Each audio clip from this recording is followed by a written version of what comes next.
LEGO Batman 2 DC Superheroes was a revolutionary installment in Traveller's Tales LEGO video game series. It was the very first to implement voice acting, which added some much-needed complexity to the story modes of these games moving forward.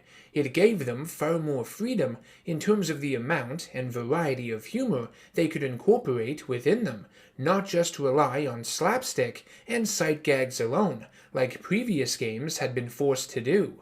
It may seem hard to believe, but LEGO Batman 2, at the time of its release in 2012, was also one of only two Batman games that featured a fully explorable 3D Gotham City, one you could traverse not only on foot, but within the Batmobile as well. The other being 1998's Batman and Robin on the original PlayStation, which I have already reviewed on the channel. A massive open world is something we have come to expect from Batman games nowadays, but back then, when LEGO Batman 2 was released, it was still a very new thing, unventured territory.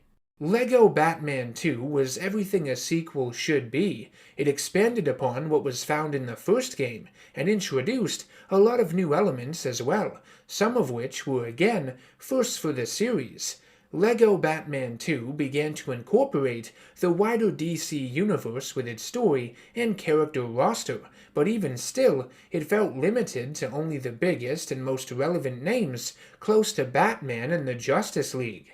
Following the release of LEGO Marvel Superheroes in 2013 though, which featured an abundance of Marvel content within it, more characters, references, Easter eggs, and cameos than you could shake a stick at, Traveller's Tales set out to make a third installment in the LEGO Batman series that would attempt to provide just as many characters, locations, and features as that Marvel game had, even updated aesthetics like the inclusion of the new big LEGO figures for characters that had been normal-sized before. The sheer scale of LEGO Batman 3 was made so much larger than it was in the previous two games. Its title Beyond Gotham tells you everything you need to know about it, because it surpasses a single city, a single planet even. This one didn't just feel like a Batman game with its story, but an entire DC Universe one from start to finish. With LEGO Batman 3 being such a large game in comparison to its predecessors, filled to the brim with DC fan service galore, you'd think it would be the best in the LEGO Batman trilogy, right? But no, I find it to be the weakest, at least in a few key areas. Sure, it has a plethora of playable characters and bonus content within it, but some of the cameos from Kevin Smith, and more specifically Conan O'Brien, feel very awkward. A few of the game's biggest moments feel like ones that were already in LEGO Marvel Superheroes, just with a new coat of paint, and some of the new gameplay changes and additions that were made here, following LEGO Batman 1 and 2, are just plain bizarre in my opinion. The switchable super suits that had become a staple of the LEGO Batman series that gave your playable hero unique abilities to get past obstacles were blown way out of proportion in LEGO Batman 3. Something that was once really fun had now been beaten to death and stomped into the ground. In LEGO Batman 3, Batman and Robin have 8 suits each in total.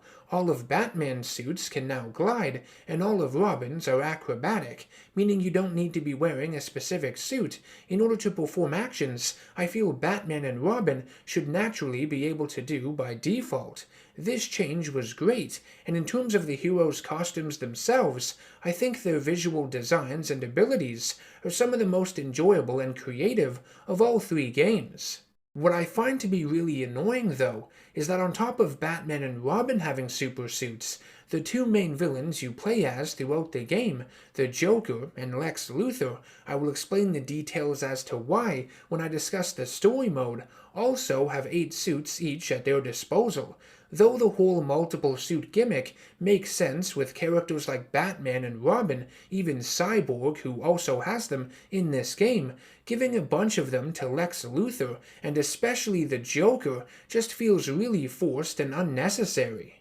Being 3 games into this series that all focused on this suit-switching gameplay feature, with now double the suits for each character that had been present in the previous games, factoring in that Batman, Robin, Cyborg, Joker, and Luthor all have varying selections of these suits with differing abilities you have to keep track of, and that the suit powers seem to take a precedence over the superhuman abilities of some of the other DC characters you play as, like Superman or the Flash for example, to progress through many of the levels.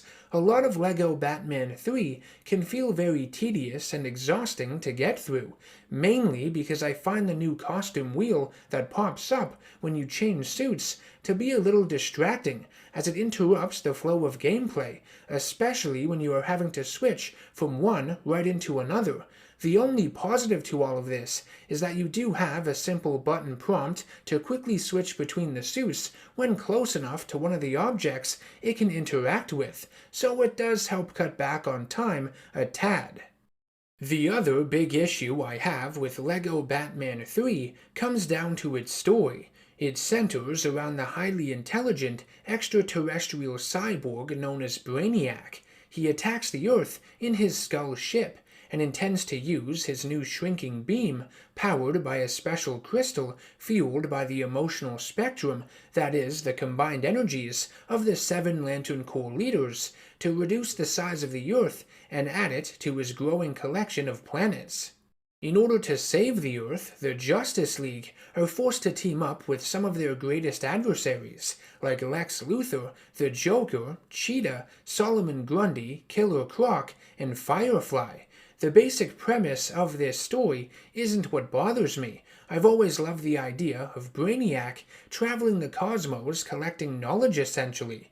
The Flash even refers to him in this game as a space nerd, and I mean he really is when you think about it.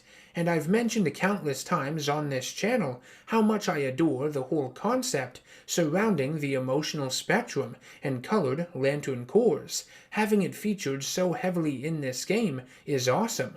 The framework of a great narrative is definitely here. What sucks is the overall pacing of LEGO Batman 3's story. Brainiac is defeated about halfway through, following the release of the imprisoned Lantern Corps leaders, which weakens his shrinking beam, no longer strong enough to shrink entire planets.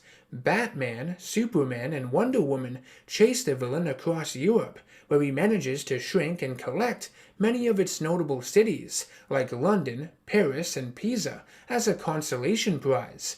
This level, Level 7, called Europe Against It, is probably my favorite in the entire game. I just love the perspective and visuals of everything, with the heroes being tiny or appearing much larger than everything else around them. Their fight around the globe ends up in Gotham City, where the heroes successfully trap Brainiac inside of his own ship. The first half of the game's story is definitely the strongest. It feels the most focused, centering around the Justice League, going up against the secret society of supervillains. At least I think it's supposed to be the society. The game never directly states it. Regardless, they battle each other until the arrival of Brainiac, and then the two factions team up to take him down and save the Earth. I feel like that could have been enough for the entire story, all 15 levels, if it had been done right and paced correctly, having several of the levels at the beginning of the game based around individual members of the secret society that the Justice League would have to face one by one, and then slowly introducing the Lantern Corps leaders, their planets, and of course Brainiac as the game had progressed. But no, what Traveler's Tales ended up doing for the last half of LEGO Batman 3's story mode felt very lazy and mundane to me. Following Level 8, Big Trouble in Little Gotham, where Flash manages to imprison Brainiac's ship, the game branches out and allows you to play the following 6 levels in any order you wish, before taking on the 15th and final one. Each of these levels have you journey to the various Lantern homeworlds to obtain their energy sources within their power batteries, luring the Lantern Corps leaders back to Earth so the heroes can hopefully reverse Brainiac's shrink ray using their power rings to activate the remaining shard of Brainiac's energy crystal in combination with the crystals at Superman's Fortress of Solitude. All of these Lantern worlds are unique and vibrant, the most visually impressive levels in the entire game, but the levels themselves are very short compared to the earlier levels. They feel like filler without much substance to them. Narratively, they also feel kinda rushed. I mean, you're basically circling back, collecting all of the Lantern leaders, like Brainiac had done at the beginning. The story sorta treads water until the climax happens. I will admit, though, these levels do lead to a lot of laughs. In order to make infiltrating the evil Lantern worlds a lot easier, the heroes and villains switch costumes. Batman dresses as the Joker, Joker as Batman, Robin as Lex Luthor, Luthor as Wonder Woman, Wonder Woman as Cheetah. You get the idea. It's pretty hilarious. I also love how on Yzmalt you get to see Wonder Woman unsuccessfully hit on by Atrocitus, who acts like your stereotypical douchebag jock.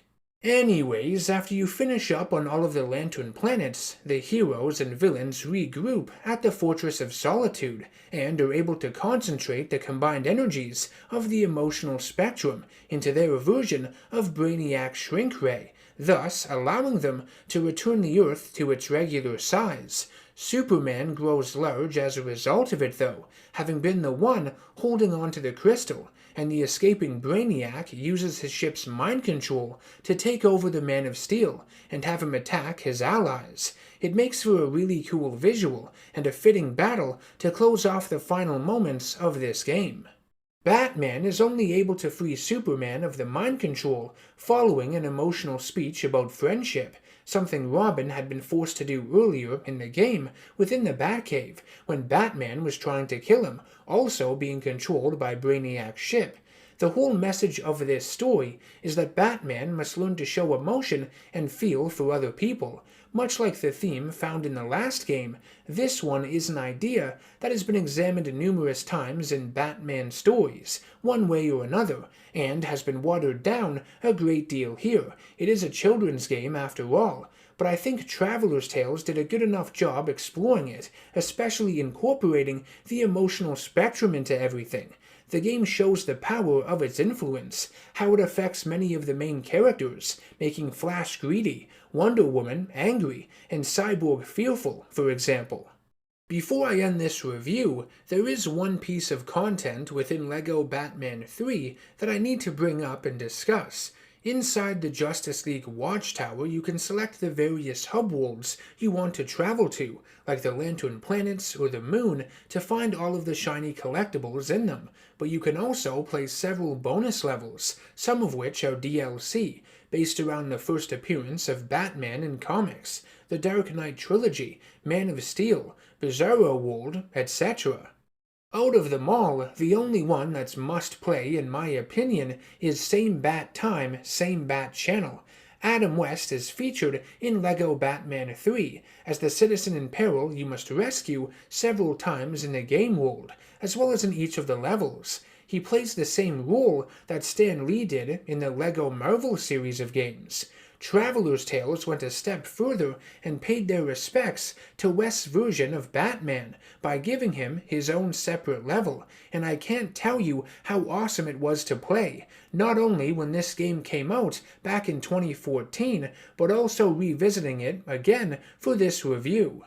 I love the Adam West Batman so much. I think it's one of the most charming, entertaining, and underappreciated depictions of the Batman character that has ever come out.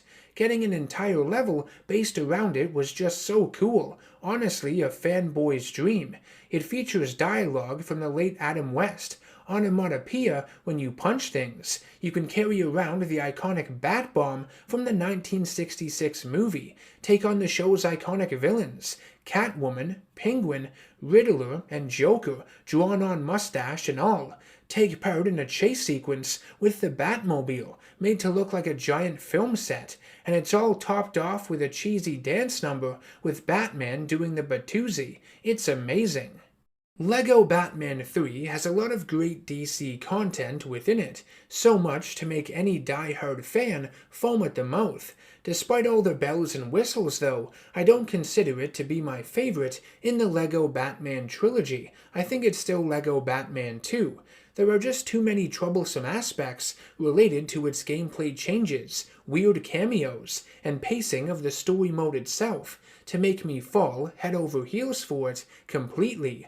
I do still enjoy this game and play it from time to time, but it is one of Traveler's Tales' weaker LEGO superhero titles that have come out, in my opinion.